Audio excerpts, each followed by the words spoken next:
So for this video, we're going to take a look at just reviewing everything that we've seen so far so we can get ready for the test. So we've seen vertical shifts, horizontal shifts, we've seen vertical stretches, and we've seen inverses.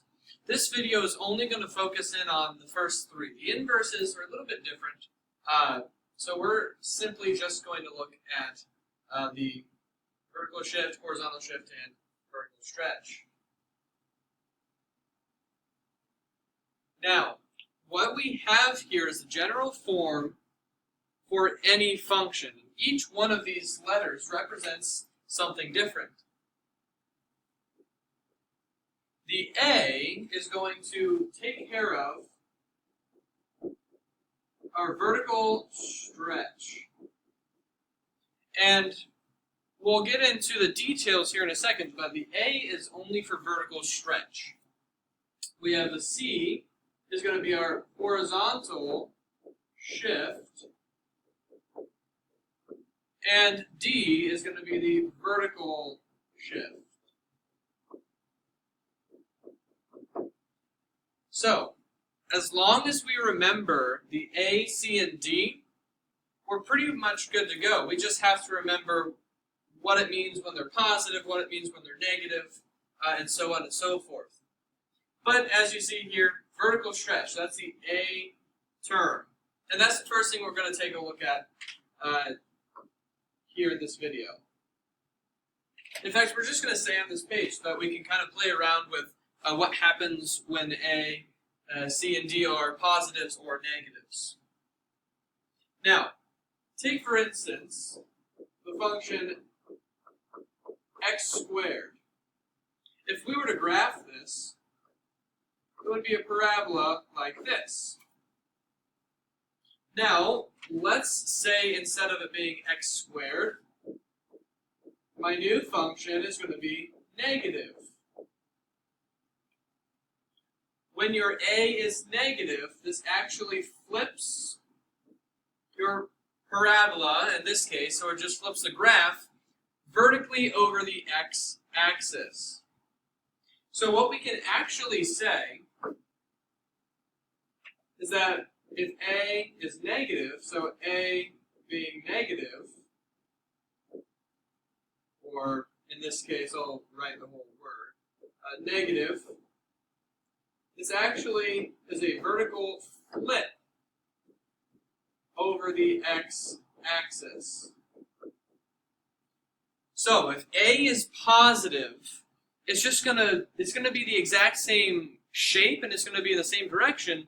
But if it's negative, it's actually just going to flip it over the axis. But what happens if A is going to be a number larger than 1? So let's go ahead and take a look at that example. We'll stick with the x squared.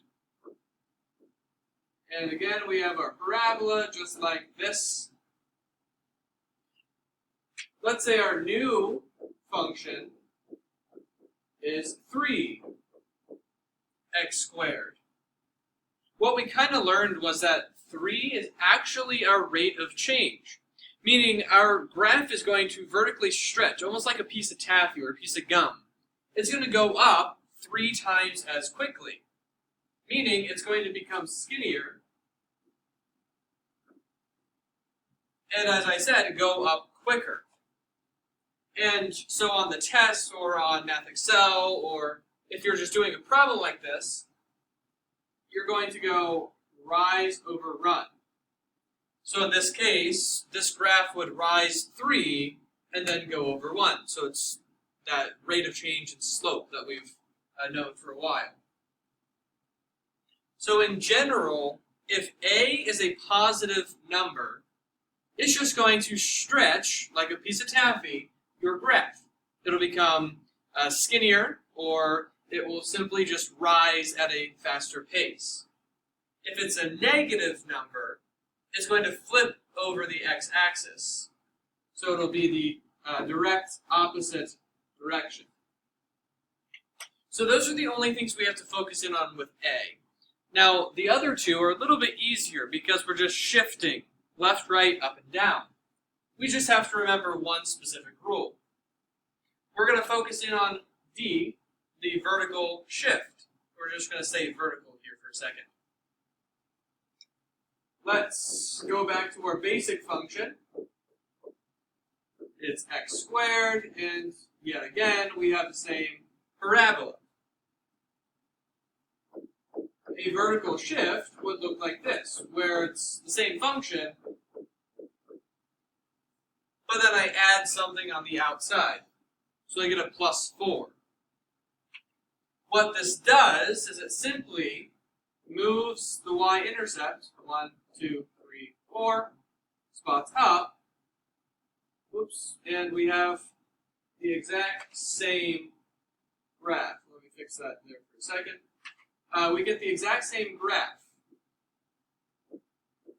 It's kind of at the top of my screen. But it's the same shape. It doesn't change in terms of getting skinnier. The only thing that happened was it moved up 4 spots, and we get that from the +4. Well, let's imagine that we have our x squared, but now it's x squared minus, let's call it -3 this time. What that's going to do is it's going to move it down 3 spots. 1, 2, 3. Same graph, same rate of change. It simply just moved it down 3 spots. So that's our vertical shift. In this case, it's just moving it down. So we've looked at vertical shifts and vertical stretches. We're now going to just simply finish it off with horizontal shift. That, of course, is the C. This one is slightly tricky, just in the case that it's actually counterintuitive. It's backward from what we're used to. So that's our parabola. Let's assume that I'm adding 2 on the inside of the function. Notice how this is different from a vertical shift. We now have parentheses. The x plus 2 is all contained. Now, what this does is it changes where the vertex is. And a nice way to figure that out is, what number can you plug in for x to give us 0?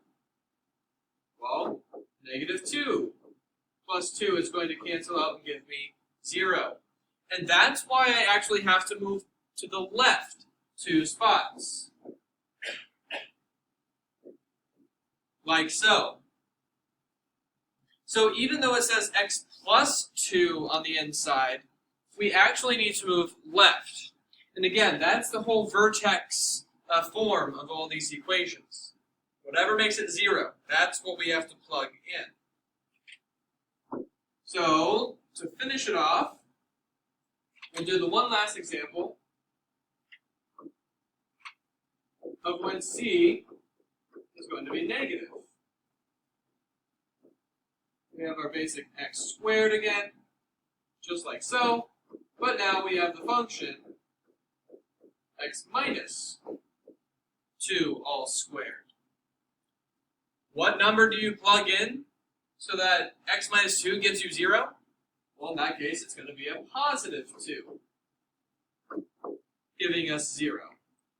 Hence the reason we move to the right, +2. We don't change where it is vertically. We don't change how quickly it goes up. It simply moves to the right 2 spots. So that's the A, C, and D part of what we did in this chapter.